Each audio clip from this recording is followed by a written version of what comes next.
지금 우리나라에 이 인문학 열풍이 불고 있다, 이렇게 말씀을 드려도 과언이 아닐 정도로 신간 서적을 봐도 그렇고 또 많은 그 인문학 인터넷 유튜브 강의를 봐도 그렇고 인문학에 지금 관심들이 굉장히 고조되어 있는 상황을 볼 수가 있습니다.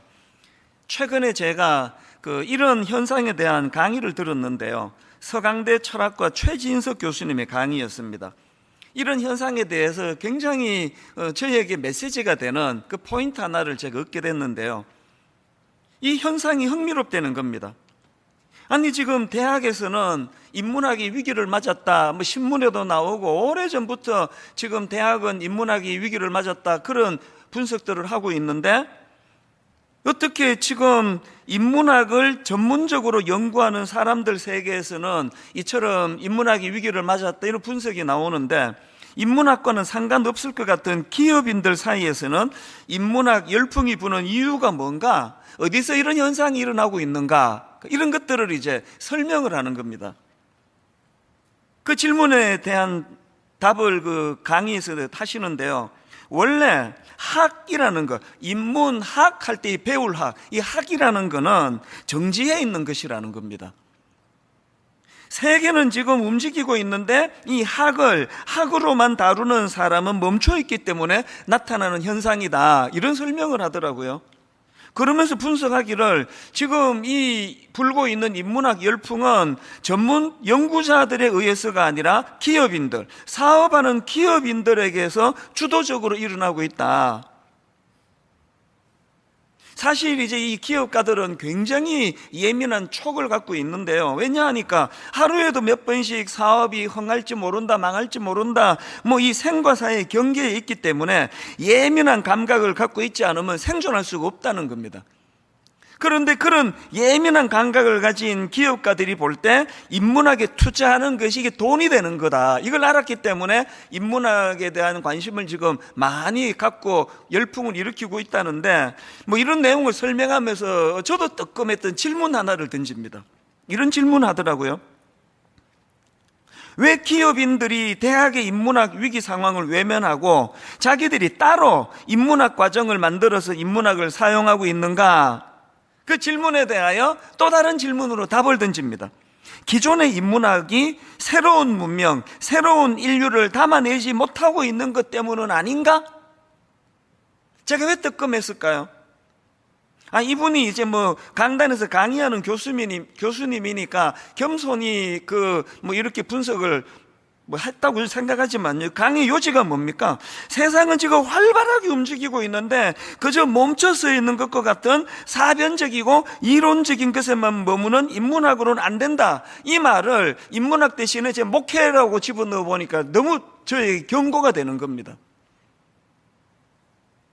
아무리 그럴듯한 이론으로 무장이 된 인문학이라 할지라도 그게 삶의 현장에서 그저 이론으로만 끝나는 그런 인문학이라면 지금 생사를 다투는 기업인들 입장에서 별로 의미를 찾지 못한다. 그렇다면 제 설교도 마찬가지 아닙니까?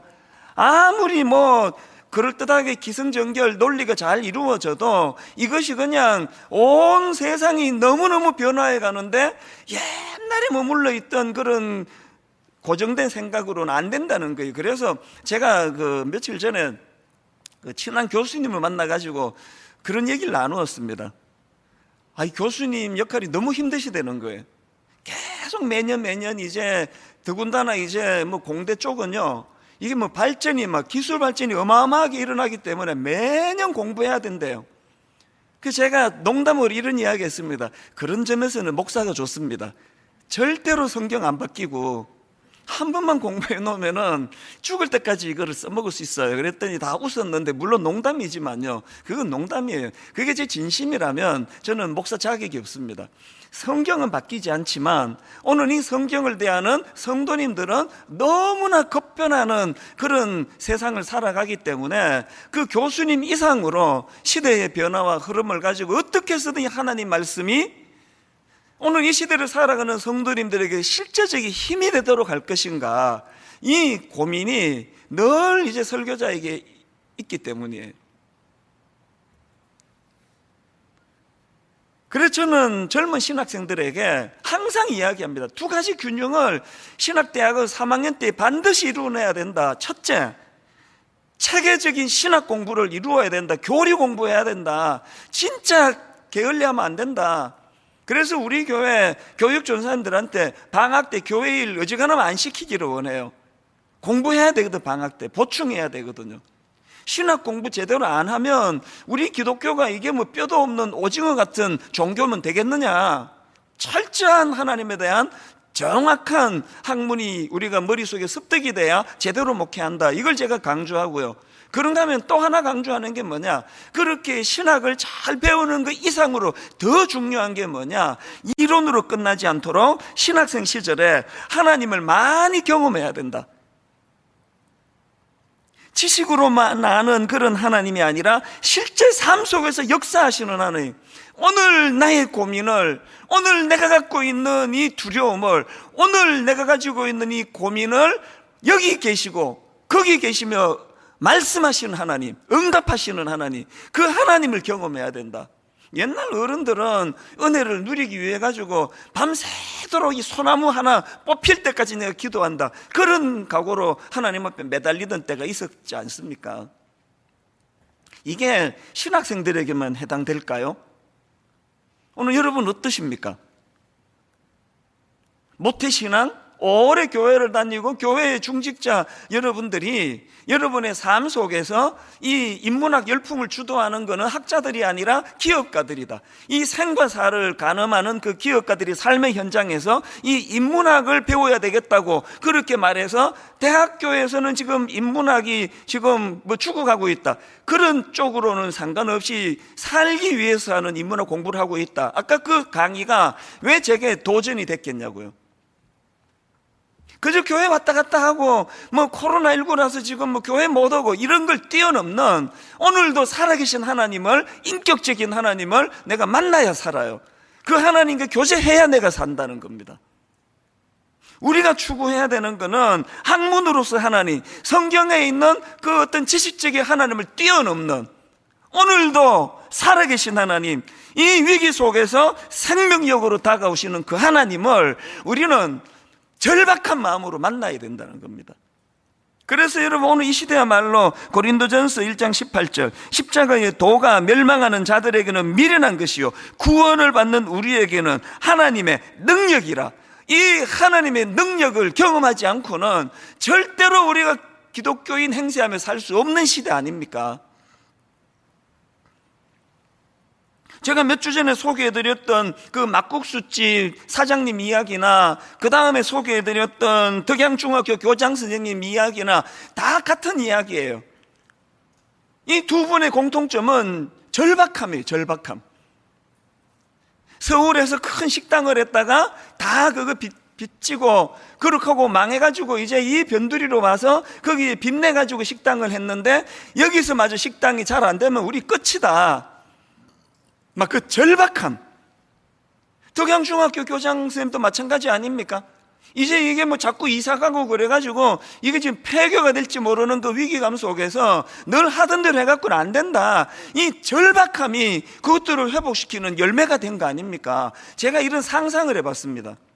만약에요, 그 막국수집 사장님 여자분이거든요. 막국수집 사장님하고 덕양중학교 교장 선생님하고 자리를 바꿨다면 어땠을까? 막국수집 사장님이 덕양중학교 교장으로 부임하시고 덕양중학교 교장 선생님이 막국수집 사장님이 됐다 어땠을까?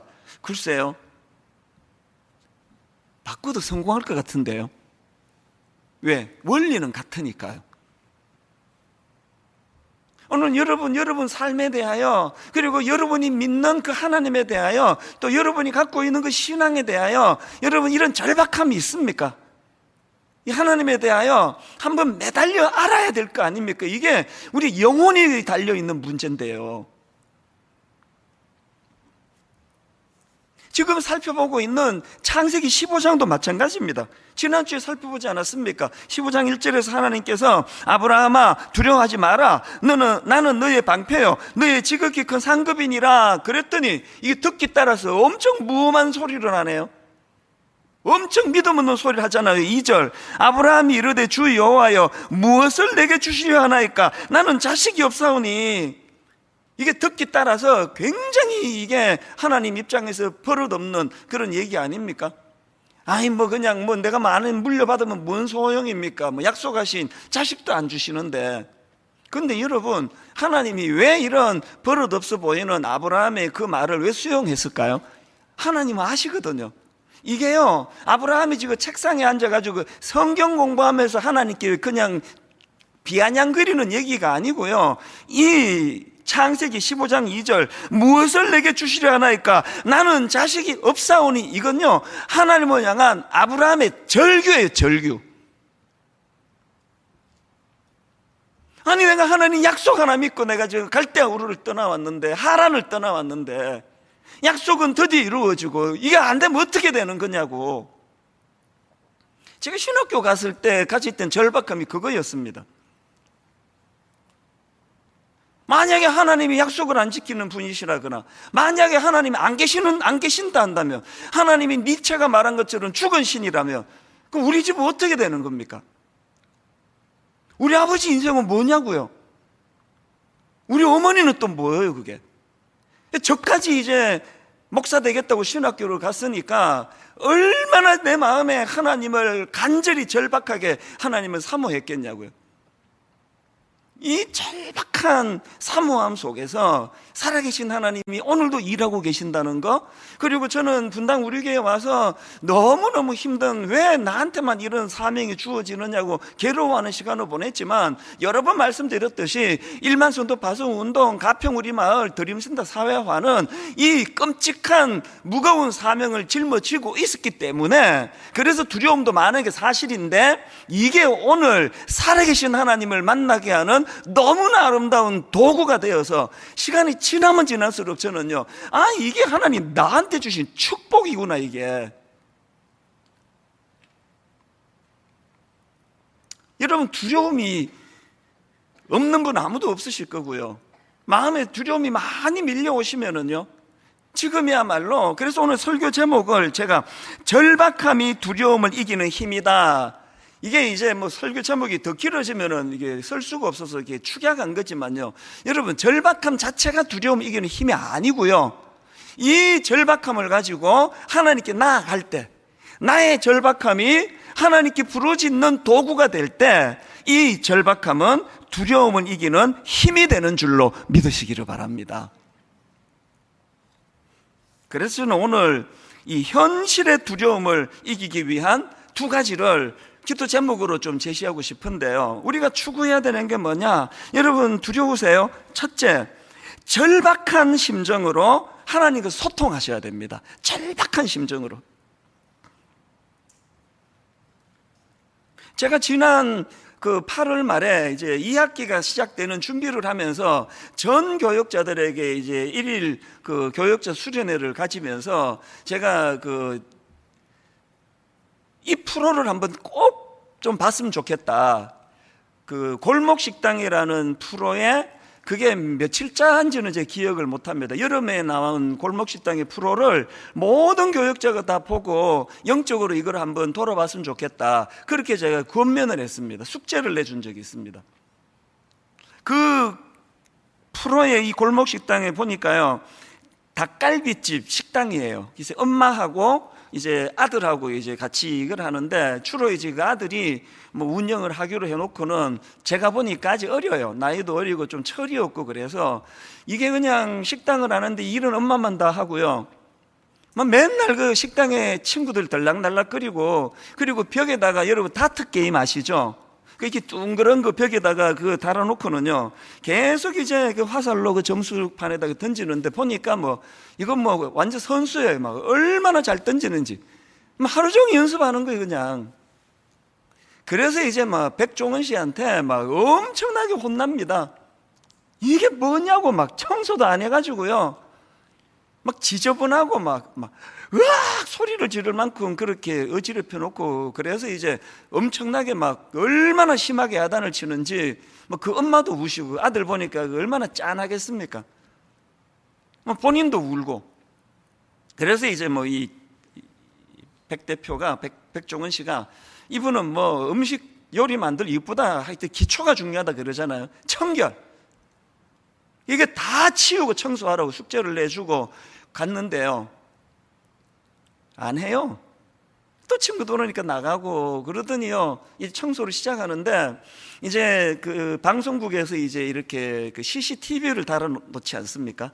근데 이 사람이 요즘 기계가 얼마나 발달된 거를 모르는 거예요. 요즘 이게 녹화만 되는 게 아니라 말소리 녹음이 다 되는데 그거를 모르고는 마음의 이야기 막 하는 겁니다. 이런 얘기를 해요. 이 주변 사람한테 이제 청소하면서 지금 카메라가 돌아가고 있어서 카메라 앞에 있는 것만 닦고 있어요. 막 그런 이야기를 하고요.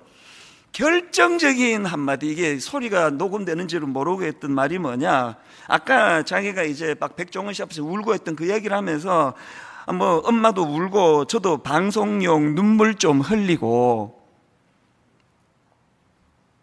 이게 다 나간 겁니다.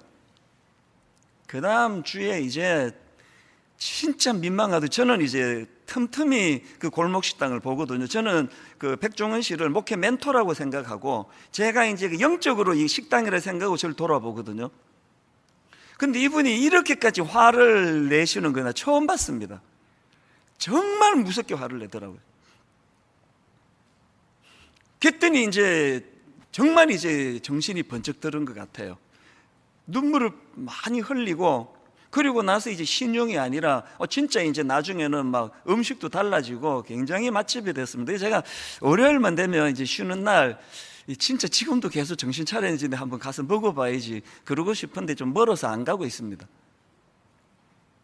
왜 이걸 제가 2학기 시작하면서 전체 교역자들이 다 이거를 보고 한번 영적으로 돌아봤으면 좋겠다 그랬을까요? 우리 목회자들이 기도해야 하는데 기도해야죠. 예배 드리는데 참여해야죠. 모든 건 다 하는데 이게 아까 그 청년처럼 건성건성 마음이 담겨져 있고 뭐 카메라 돌아가는 데만 닦으면 되지 뭐 이런 식으로 하면은 영혼이 다 죽는다는 겁니다. 여러분, 이게 우리 목회자들만 그런 게 아닙니다. 오늘 여러분 오래 예수 믿었다 하지만 중직자다 하지만 마음에 그런 긴장감이 사라져버린 분, 마음에 절실함이 없는 분, 무슨 조언을 하든지 그 면전에서 그냥 끄떡끄떡하고 잘 듣는 척하고 어떤 변화도 없는 분, 이게 진짜 위기라는 걸 아셔야 돼요. 그 청년이 왜 그렇게 건성건성으로 했을까요? 왜 청년이 그렇게 건성건성으로 했느냐? 그 가게를 살려야 되겠다는 절박함이었기 때문입니다. 오늘 지금 한국교회가 위기라 그러지 않습니까? 청년들이 지금 교회를 떠난다 그러는데 그 청년들이 여러분 아들이잖아요. 여러분 딸이지 않냐고요. 오늘 우리가 진짜 회복해야 되는 건 이 절박함입니다. 여러분 잘 아는 그 성경에 나오는 에스더라는 여성이요, 지금 자기 민족이 절체절명의 위기에 처한 상황에서 그가 보여주었던 절박함 다 아실 텐데, 이 구절이요, 에스더 4장 16절. 당신은 가서 수산에 있는 유다인을 다 모으고 나를 위하여 금식하되 밤낮 3일을 먹지도 말고 마시지도 마소서. 나도 나의 시녀와 더불어 이렇게 금식한 후에 규례를 어기고 왕에게 나아가리니 죽으면 죽으리이다. 하나님은요, 이 가녀린 이 여성의 절박함을 보시고 그 민족을 구하시는 분이세요. 여러분, 어떤 문제 때문에 이런 기도 부탁을 누구에게 한 번이라도 해본 적 있습니까? 3일을 우리 교회를 위하여 금식 기도 좀 해주세요. 우리나라 지금 뭐 선거를 앞두고 있다는데 우리나라를 위하여 우리 3일 동안 같이 금식 기도 합시다. 절박함이거든요. 모세도 마찬가지 아닙니까? 금송아지 사건으로 민족이 멸망당할 위기에 놓여 있을 때 모세는 그 성경에 보니까요 40주 40야를 기도했다고 기록하고 있습니다. 우리 죽기 전에 이런 지도자 한번 만날 수 있겠죠? 그런가 하면은 삼손 세상에 하나님 주신 그 놀라운 수많은 재능과 은사들을 여자 밝히고 쓸데없는 데다 쏟아버린 인간, 그래가지고 그냥 비참한 인생이 되잖아요. 두 눈 뽑히고 절망에 빠져 있을 때, 그때 삼손이 깨닫고 절박하게 구했던 기도 기억나시죠? 사사기 16장 28절. 삼손이 여호와께 부르짖어 이르되 주 여호와여 구하옵나니 나를 생각하옵소서. 하나님이여 구하옵나니 이번만 나를 강하게 하사, 이번만 나를 강하게 하사 나의 두 눈을 뺀 블레셋 사람에게 원수를 단번에 갚게 하옵소서. 그 엄청난 힘과 능력을 갖고 있을 때는 이런 절박함이 없었기 때문에 다 허비하고 다 허비해 버렸지만, 그러나 여러분 힘을 잃어버린 그런 상황이지만 그 상황을 인식하고 이번만 나를 강하게 하사라고 절박하게 부르짖을 때, 하나님 너 기회 끝났어, 없어, 안 들어줘, 이러시는 분이 아니십니다. 오늘 여러분 벼랑 끝에서 있는 분 계십니까? 삼손과 같은 처지에 빠진 분 계십니까? 지금이야말로 절박하게 구할 때예요. 하나님 불쌍히 여겨주시고 이번만 나를 강하게 하사. 딱 한국 교회가 구해야 될 기도가 전 이거라고 생각하는데요.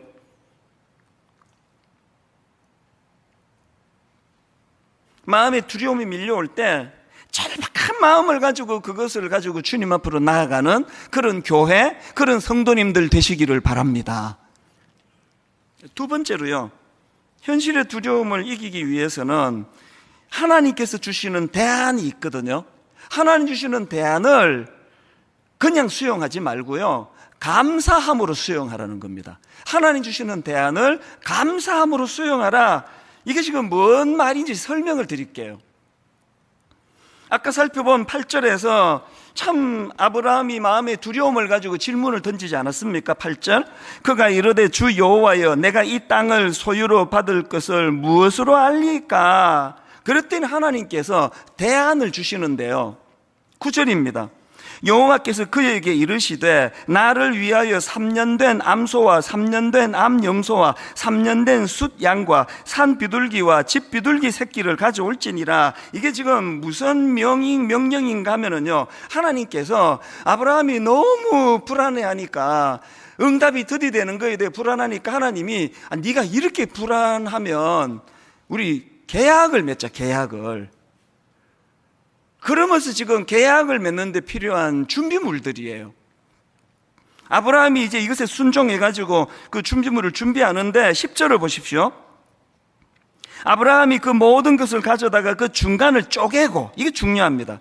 아브라함이 그 모든 것을 가져다가 그 중간을 쪼개고 그 쪼갠 것을 마주대하여 놓고 그 새는 쪼개지 아니하였으며, 이게 지금 아브라함이 그 짐승들을 쪼개는 게 뭘 의미하는가 하면은요, 자료를 보니까 고대 근동 아시아에서 중요한 계약을 맺을 때 짐승을 잡아서 그 반을 쪼갠다는 거예요. 그리고는 그 계약 당사자들이 그 쪼갠 고기 사이를, 짐승 사이를 지나가는 의식을 한다는 거예요.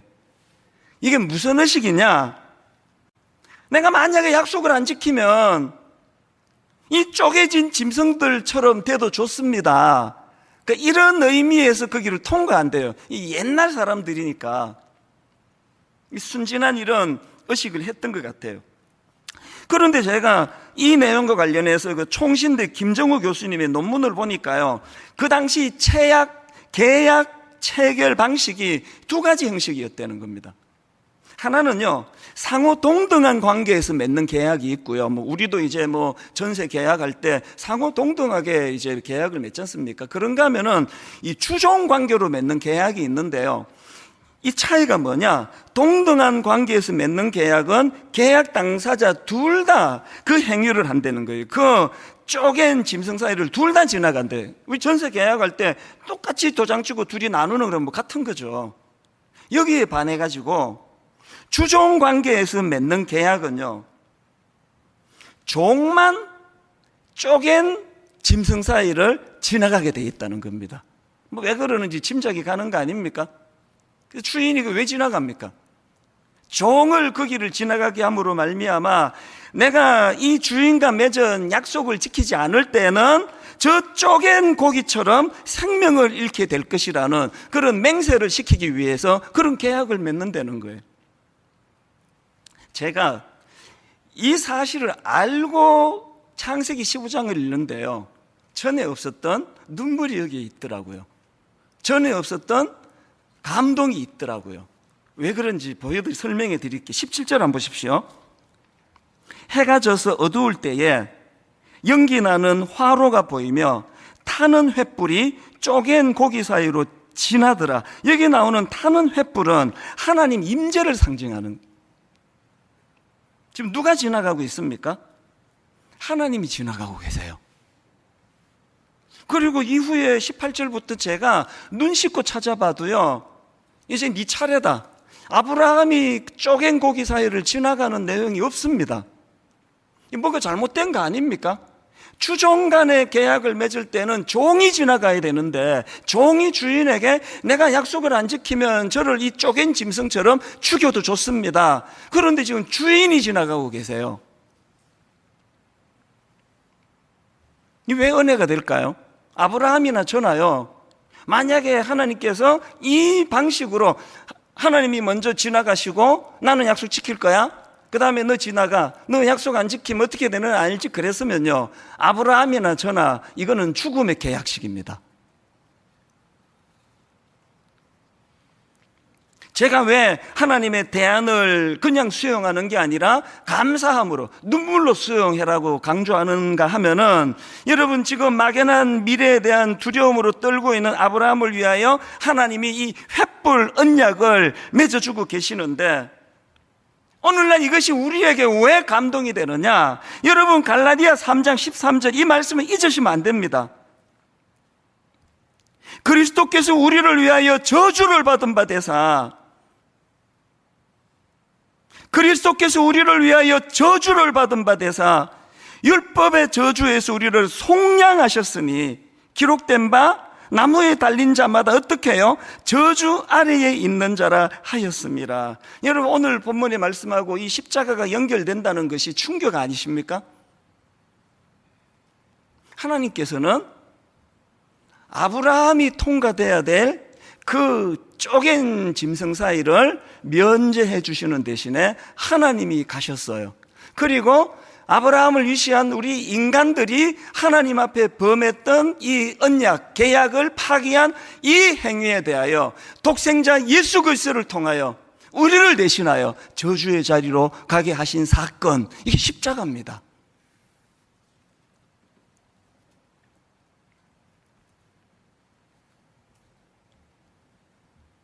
앞에서 지금 설교한다고 뭐라고 떠들어대고 있는 이찬수 목사, 목회한다고 19년째 이 귀한 교회에서 성도님들을 섬길 수 있는 명분을 갖게 되는 그 모든 출발점이 여기서부터 시작이 되는 거예요. 자격 없는 저에게.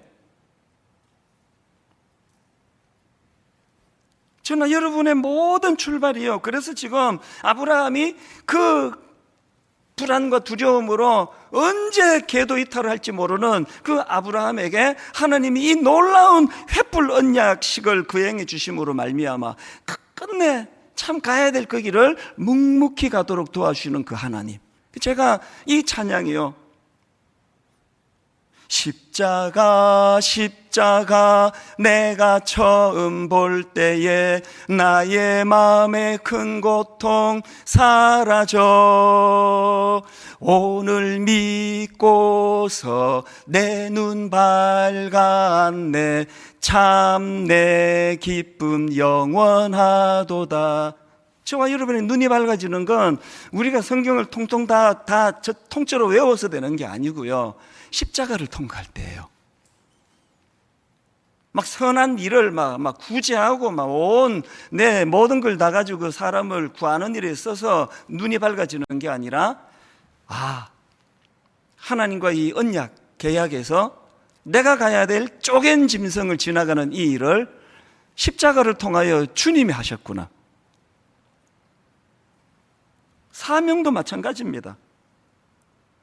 종종 우리가 부르는 이 찬양, 한량없는 은혜, 갚을 길 없는 은혜, 내 삶을 애워싸는 하나님의 은혜. 한량없는 은혜의 출발이 어딘지 아십니까? 나 주저함 없이 그 땅을 밟음도 나를 붙드시는 하나님 은혜. 이렇게 부족함에도 불구하고 여전히 맡겨진 인생길을 뚜벅뚜벅 걸어갈 수 있는 원동력이 어디서 나오느냐? 이 찬양의 그 가사에서 나오는 겁니다. 나의 달려갈 길 다 가도록, 나의 마지막 호흡 다 하도록 나로 그 십자가 품게 하시니. 저와 여러분의 힘의 원동력은 십자가에 있는 줄로 믿으시기를 바랍니다. 여러분 많이 지쳐 계세요? 하나님의 대안인 십자가를 붙드셔야 돼요. 두려움이 많으세요? 저도 두려움이 많아요. 지금 숨기지 않습니다. 그러나 여러분이 생각하는 그 두려움하고는 내용이 조금 다릅니다. 혹시 일만수도 파송 운동이 잘 안 되면 어떡하나? 잘 안 되는 것도 하나님 은혜고 하는 뜻이라고 믿는 사람이에요. 그걸로는 하나도 두렵지 않습니다. 근원적인, 오늘 여러분 이 음란하고 악한 온 한반도뿐만 아닙니다. 전 세계를 뒤덮고 있는 오늘 이 상상을 초월하는 이 시대가 저는 두려워요. 거기에 너무너무 무력한 나 자신이 이렇게 많은 성도님들을 인도하고 있는 이 현실이 저는 너무 두렵습니다. 오징어 게임 그래가지고 그거를 제가 기가 막히더라고요. 막 대놓고 사람을 막 그냥 막 아무 잘못도 없는 사람 막 죽이고 이런, 오죽하면 미국에서 이제 애들 이거 절대 보여주면 안 된다 이런 지침이 나오겠냐고요. 이게 뭐 전 세계에서 그거 나올 때 1위 제일 많이 보는, 모두가 다 지금 황폐해 있는, 전 그게 두려워요. 그런데 너무 지금 손발이 잘려버린 것 같은 무기력한 한국교회, 그게 너무 두려워요. 어떻게 해야 됩니까? 하나님의 대안이 십자가 수용하는데 감사함으로 수용하는 겁니다. 지난 8월 달에요, 월드비전에서 연락이 왔습니다. 월드비전 다 아시죠? 참 고맙더라고요. 뭘 제안하는가 하니까 월드비전에서 그 한국교회를 섬기는 마음으로 이제 추수감사주일 한 주 전인 6일 동안에 감사 챌린지를 통한 감사 회복 운동 이런 걸 벌이는데 아마 매년 해오는 것 같아요. 왜 저한테 연락이 왔느냐? 원래는 이제 월드비전에서 이런 감사 노트를 이제 제작해서 배부를 하는데요. 그 목사님 책, 감사라는 책을 좀 가지고 이거를 만들고 싶습니다. 그리고 분당 우리교회에서 쓰고 있는 감사 노트 153을 잘 편집해서 이제 이거를 좀 쓰고 싶습니다. 이게 이제 제작권 문제가 있으니까 허락을 맡으려고 연락이 온 거예요. 당연히 허락하죠. 이게 제 겁니까? 하나님 거죠. 괜찮다고. 그 8월 달 일이에요. 그래서 이제 인터뷰도 하고 다 끝났고요. 저는요, 제가 출연했기 때문에 이거 우리 교회에다 쓰면 안 된다는 생각을 좀 강하게 갖고 있습니다. 그거 제 일이지. 그래서 이제 이거를 같이 좀 이제 했으면 좋겠다 할 때 사양했습니다. 우리는 또 우리대로 계획이 있다 그랬는데 한 두석 주쯤 됐는데요, 새벽에 하나님이 제 마음에 이거 회복해야 된다. 지금 코로나19로 2년 가까이 지금 시달리고 있는 성도들이 남은 11월, 12월 감사로 이거 회복 운동이 벌어져야 된다. 그리고 1만 성도 파송 운동 지금 비록 코로나 상황 때문에 내년 상반기로 연기됐긴 했지만 이 코앞에 있는 거 아니냐. 이게 억지로 막 불평하고 분노하고 이러면서 할 운동이 아니라 감사하면서 자발적으로 일어날 수 있도록 해야 된다. 그래서 제가 연락을 했어요, 다시 월드비전에. 그랬더니요, 진짜 고맙습니다. 이 책자를요, 한국 교회를 위해서 원하는 교회마다 배부해 주려고 10만 부를 제작을 했대요.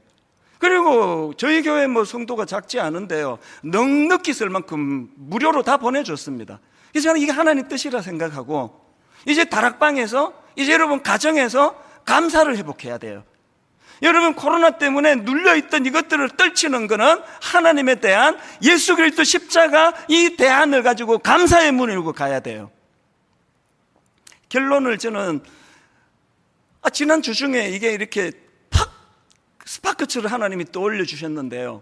이 설교를 준비하고 대화하고 그러다가 보니까 오래전에 여러분 그 골판지 간증 기억하십니까? 예수 믿기 이전, 예수 믿기 이후. 그래서 골판지를 나는 예수 믿기 전에 이랬고 뒤집어서 예수 믿고 나서 이렇게 됐습니다. 이걸 제가 퍼뜩 떠올려진 겁니다. 그래서 그 영상을 보는데요, 마음이 정말 먹먹해지는 겁니다. 오늘 그 영상을 보시면서 이 설교를 마음으로 좀 정리하시는 그런 시간이 되시기를 바랍니다. 같이 보시겠습니다. 아이에게 집착하며 평온함이 없는 그런 삶을 살았습니다. 그러나 이제는 나의 삶의 주관자 되신 하나님께 모든 것을 맡겨드리며 자유함을 누리며 살아갑니다.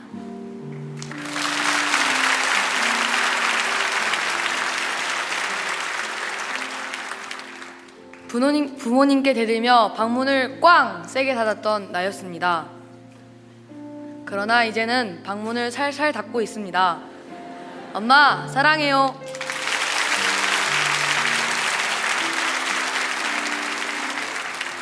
어린 시절 유흥 없이는 살 수 없었던 나. 이제 예수님 알고 예수님 없이는 살 수 없는 제가 되었습니다.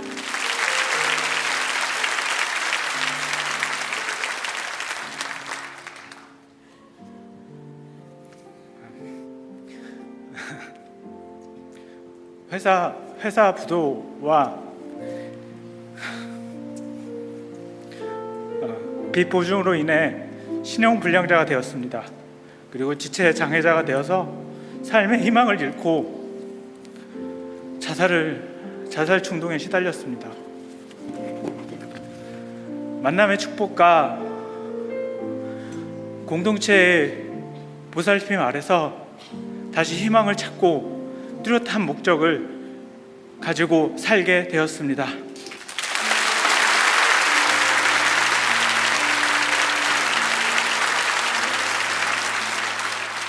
전에는 루저, 외톨이, 센 척하는 겁쟁이였습니다. 이제는 예수님 안에서 내면이 강한 청소년입니다.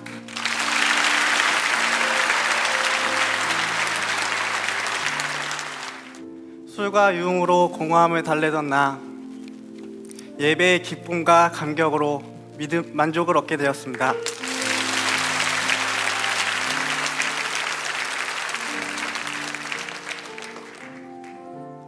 올해 초 폐암 사기 6개월 시한부 인생을 선고받았습니다.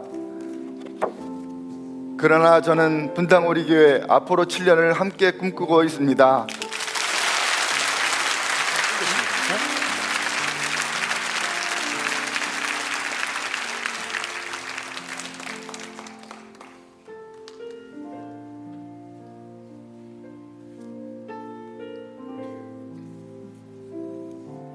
제 나이 90세 이 우여곡절 끝에 분별 교회는 나의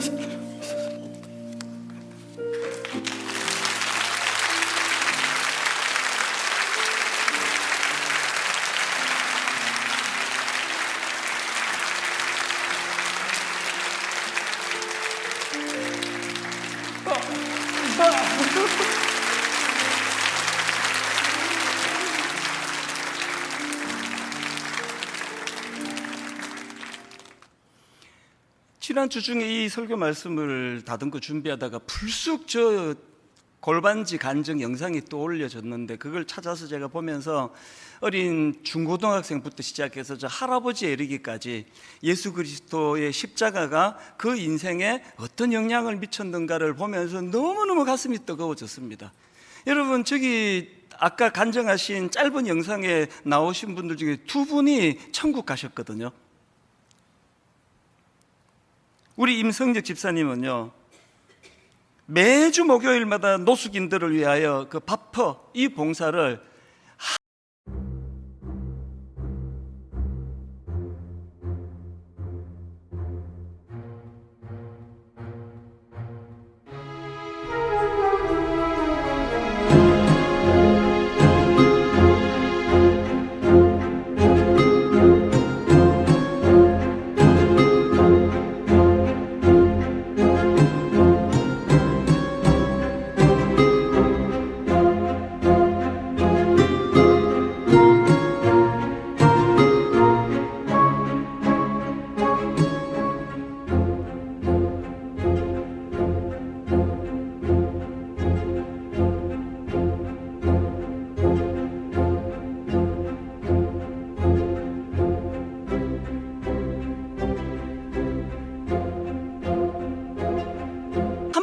빠뜨린 적이 없었어요.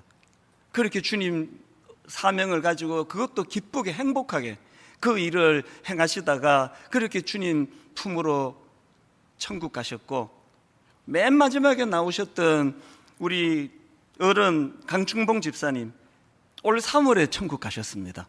96세로 제가 병상에서 몇 번 찾아뵙고 또 그 마지막의 과정을 지켜보면서 아내 되시는 권사님이 너무나 평온한 가운데 이게 하나님의 대안, 십자가, 그 십자가를 감사함으로 수용하는 자들의 모습입니다. 오늘 저는 이 찬양으로 오늘 설교 마무리를 하기 원하는데요, 찬송가 310장입니다. 아, 하나님의 은혜로 이 쓸데없는 자 왜 구속하여 주는지 난 알 수 없도다. 우리 가사를 생각하시면서 오늘 설교 말씀, 하나님의 대안, 십자가, 하나님 그 쪼갠 짐승 사이를 하나님이 가신 그 은혜가 저를 저되게 했습니다. 가사를 기억하며 함께 찬양하기 원합니다.